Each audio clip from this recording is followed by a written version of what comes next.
Right now, Shedeur Sanders is about to lose his NFL starting spot to his own teammate before throwing a single pass. Vegas oddsmakers just placed Deshaun Watson squarely in the driver's seat, handing him the keys to Cleveland's offense. For Shedeur, being trapped behind a $250 million contract is a career-threatening trap with no safety net. In this front office, sitting on the bench doesn't mean waiting your turn. It means getting quietly pushed aside for 2027. And if Shedeur doesn't beat out Watson in training camp right now, his entire NFL future will slip away. Stop looking at the highlight reels. Stop analyzing 7-on-7 completion percentages from mandatory minicamp.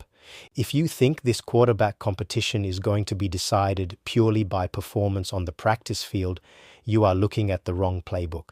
What is happening in Cleveland right now isn't an open football battle. It is a brutal display of corporate self-preservation. When the latest betting markets in Las Vegas dropped, they didn't just tweak the line, they sent a shockwave through the entire league. Deshaun Watson was installed as a firm -215 favorite to take the first snap of the season, while Shedeur Sanders tumbled down to +168. In sports gambling terms, that isn't a tight neck-and-neck race. That is a sports book telling you that the decision has effectively already been made behind closed doors.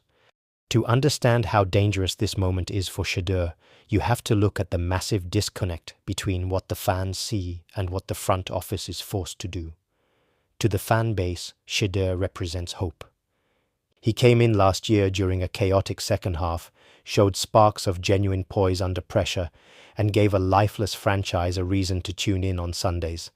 The fans naturally assumed that 2026 would mark the official handover, the moment Cleveland finally turned the page on one of the most disastrous, era-defining trades in professional sports history. But NFL front offices do not operate on fan emotion or narrative arcs. They operate on financial accountability. Deshaun Watson represents $230 million in fully guaranteed money. Every single executive, general manager, and offensive evaluator who put their signature on that deal knows that benching Watson for a young project quarterback is an admission of complete irreversible failure. If Watson plays and fails, the front office can blame injuries, bad luck, or lingering rust. But if they bench him outright before week 1, they are admitting to their owner that they flushed $250 million down the drain. That single dynamic puts Watson in the pole position by default, regardless of how clean Shedeur's ball looks coming out of his hand. That leaves Shedeur Sanders walking directly into a lethal developmental trap. In the NFL, if you are not taking the first-team reps in August, you are not developing, you are stagnating. A young quarterback doesn't get better holding a clipboard while the starting offensive line builds chemistry with someone else. Every practice throw that goes to Watson is a high-leverage rep taken directly out of Shedeur's career bank account. If he loses this battle in training camp, he isn't just starting the season on the bench.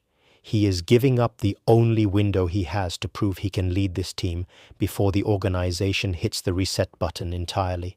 The clock isn't just ticking on the 2026 season, it is ticking on Shedeur Sanders' entire legacy. To understand why Shedeur Sanders is fighting an uphill battle in Cleveland, you have to follow the money, because the money reveals the terrifying reality of NFL roster construction.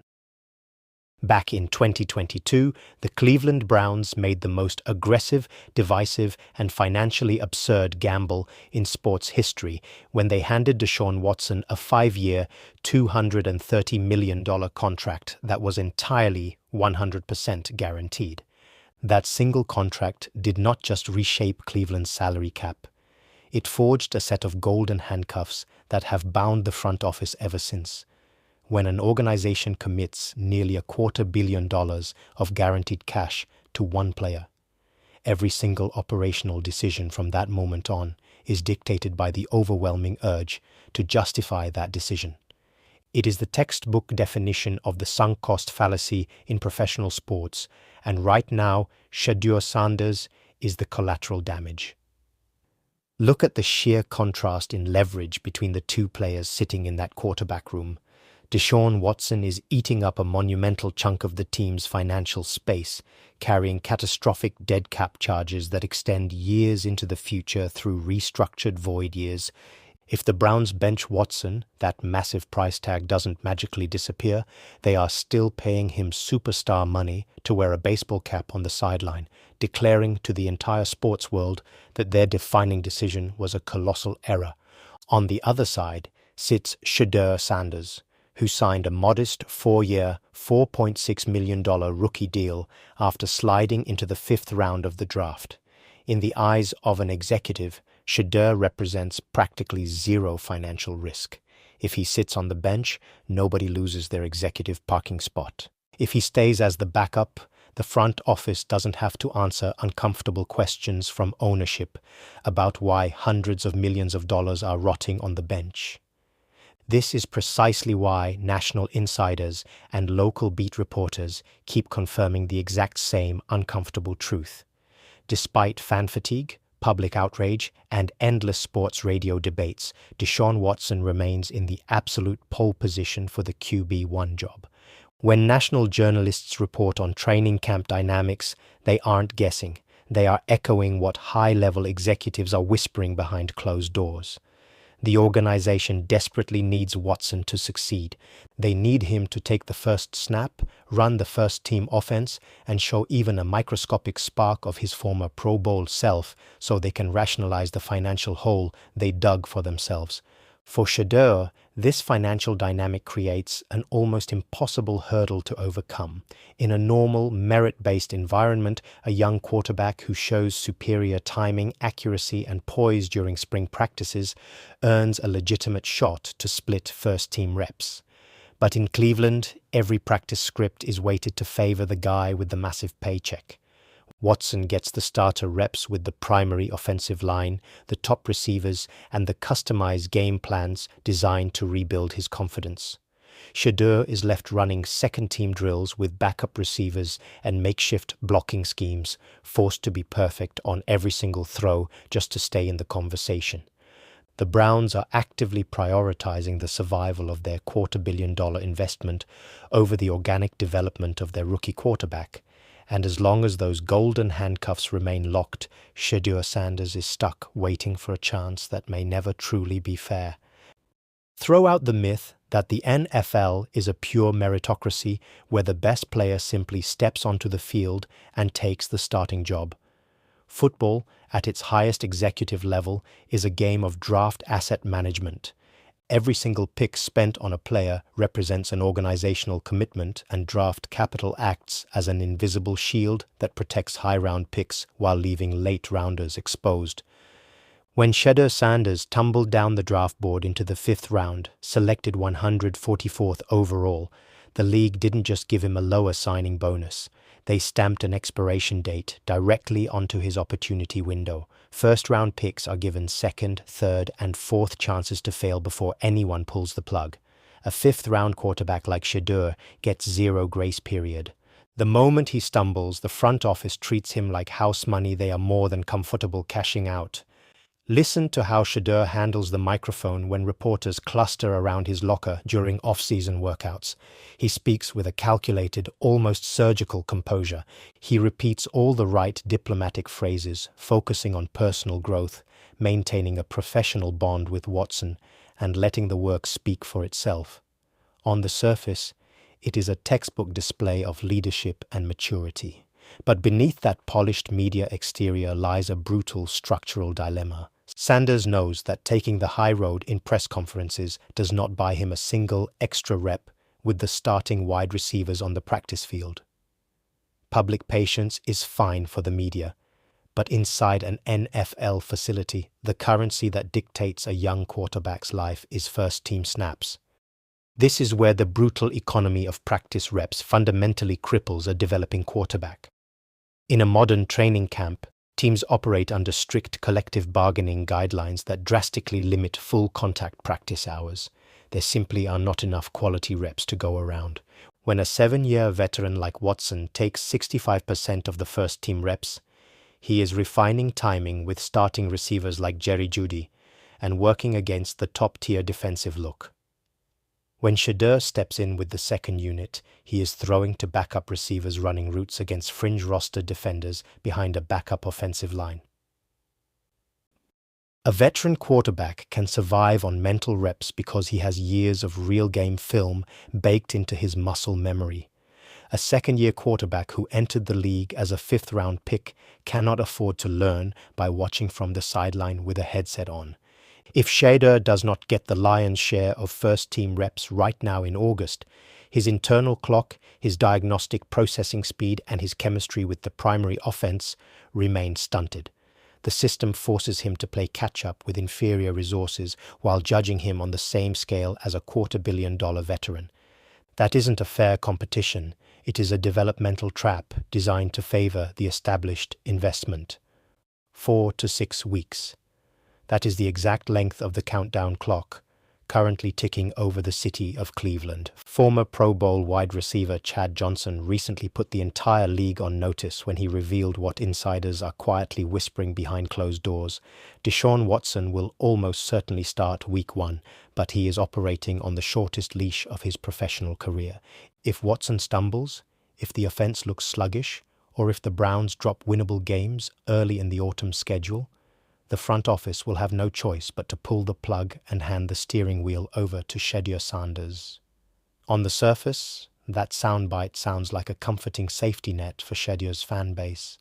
It paints a picture of guaranteed opportunity, a narrative where the young rookie simply bides his time on the bench for a month before sweeping in to save the franchise like a knight in shining armor. Do not fall for that trap. A mid-season quarterback swap isn't a gift. It is a sacrificial altar. If Shedeur takes over this offense in Week 5 or Week 7, he isn't inheriting a smooth, well-oiled machine operating at peak performance. He is being thrown into a burning building. Think about the physical and tactical reality of an NFL season when a starting quarterback gets benched midstream. Teams don't bench their starters when everything is going according to plan. They bench them when the offensive line is giving up pressure on 40% of dropbacks, when the running game is completely non-existent, and when defensive coordinators across the league have already spent a month exposing every single flaw in the playbook. Forcing a second-year quarterback who was deprived of first-team reps all throughout August to step into that chaotic, high-pressure environment without a full week of starter prep is the fastest way to break his confidence and ruin his mechanical rhythm. Every mistake Shedeur makes under those compromised conditions gets amplified by the national spotlight. When a young quarterback gets thrown into a failing system mid-year, the national media rarely pauses to analyze the broken pass protection or the lack of separation from secondary receivers. They look strictly at the box score, they see the forced throws, the scrambles under immediate pressure, and the turnovers born out of desperation. If Shedeur struggles in those emergency rescue missions, the front office won't take accountability for putting him in a terrible position. Instead, they will use those struggles to validate their original evaluation, labeling him as nothing more than a career backup who can't handle the speed of NFL defenses. This is the hidden nightmare of the 6-week clock. If Watson plays lights out, Shedeur rots on the bench for the entire season and loses a crucial year of his career trajectory. But if Watson fails and gets benched, Shedeur gets parachuted directly into a toxic, high-risk situation where he is expected to perform miracles behind an offensive unit that couldn't protect a $250 million veteran. Either path leads straight into a minefield. The Browns are setting up a scenario where their young quarterback is forced to choose between invisible stagnation on the sideline or public execution on the field. And with every passing day of training camp, that clock ticks closer to zero. Step inside the executive boardrooms in Berea, where long-term strategy meets the cold reality of the NFL balance sheet. While fans and sports talk hosts spend all August arguing over completion percentages in practice, Cleveland's front office is already mapping out a post-2026 universe, and that vision poses the single biggest threat to Shedeur Sanders' professional survival. The financial accounting of Deshaun Watson's contract is rapidly approaching its final judgment day. By continually restructuring Watson's monster deal to navigate short-term cap constraints, The Browns have effectively set a timer that expires in the spring of 2027.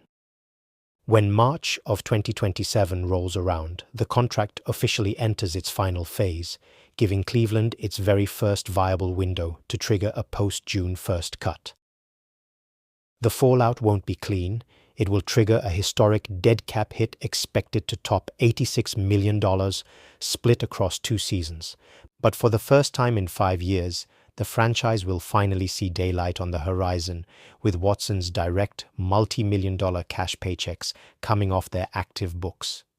Now ask yourself the question that keeps Cleveland's front office up at night. Who takes the snaps when that brand new chapter officially opens? If the 2026 season devolves into another lost, chaotic campaign where Watson falters and Shedeur Sanders gets thrust into a dysfunctional offense without adequate first-team preparation, the Browns won't view Shedeur as their long-term savior. They will view the entire quarterback room as a failed experiment that needs to be wiped clean. Because Cleveland owns its future draft capital, a losing record in 2026 hands, the front office, a top 5 pick in the 2027 NFL draft. That draft pick represents something a 5th-round quarterback like Shedeur can never compete with.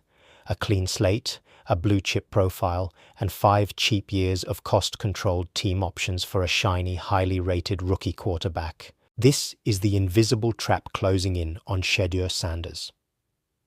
In the modern NFL, front offices rarely give late-round quarterbacks a second chance to prove themselves once they've positioned themselves for a top 5 draft pick. If Shedeur sits on the bench all of 2026 while Watson manages a middling offense, the front office resets at the draft board.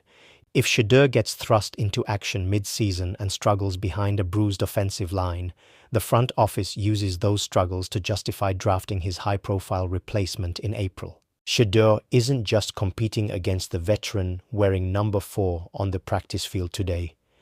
He is competing against the ghost of a 2027 first-round draft pick that is already taking shape in the general manager's war room.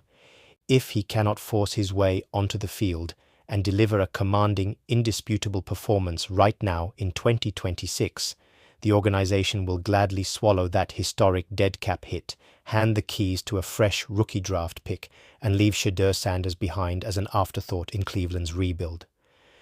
The reality facing Shedeur Sanders as training camp opens in Berea isn't just about winning a football job. It's about surviving a system built to work against him. Everything comes down to the next 8 weeks. There are no secondary chances, no redshirt excuses, and no safety nets for a 5th-round quarterback in Cleveland. If Shedeur cannot seize control of this offense before week 1, his trajectory in the NFL will be irrevocably altered. Consider the razor-thin margin of error Shedeur is forced to navigate every time he steps onto the practice field. Deshaun Watson can afford inconsistent weeks, inaccurate series, and sluggish processing because a $230 million contract guarantees him endless opportunities to figure it out. If Watson throws an interception in team drills, the coaching staff treats it as a minor bump in the road toward getting their multi-million-dollar starter back in rhythm. But if Shedeur throws that same interception, it gets logged as evidence that he isn't ready to process NFL coverages. The system demands perfection from the 5th-round pick while extending total leniency to the $250 million veteran. This is precisely why Shedeur cannot afford to play passive, polite football during camp workouts. Taking the safe checkdowns to running backs and managing the offense without making waves will only solidify his status as a long-term backup in the eyes of the front office. To force Cleveland's hand, Shedeur has to make it impossible for the coaching staff to bench him. He has to demonstrate elite processing speed, command the huddle with undeniable authority, and outperform Watson so thoroughly in preseason action that starting the veteran becomes a public relations nightmare the team simply cannot withstand. If he fails to create that unstoppable groundswell before the regular season kicks off, the door closes. Sitting on the bench while Watson runs a struggling offense won't preserve Shedeur's potential, it will bury it. By the time November arrives and the Browns inevitably look ahead to the 2027 draft board, an unproven, sidelined quarterback becomes completely expendable. The front office will look right past him to the incoming draft class, using their premium capital to start over while leaving Shedeur stranded as a backup who missed his only true window. The clock in Cleveland is out of time. The financial traps are set, the odds makers have made their call, and the front office is looking for any excuse to lean into their $250 million investment. Shedeur Sanders isn't just fighting for a starting spot in training camp, he is fighting for his professional life. If he doesn't take what is rightfully his right now, the NFL will take it from him forever.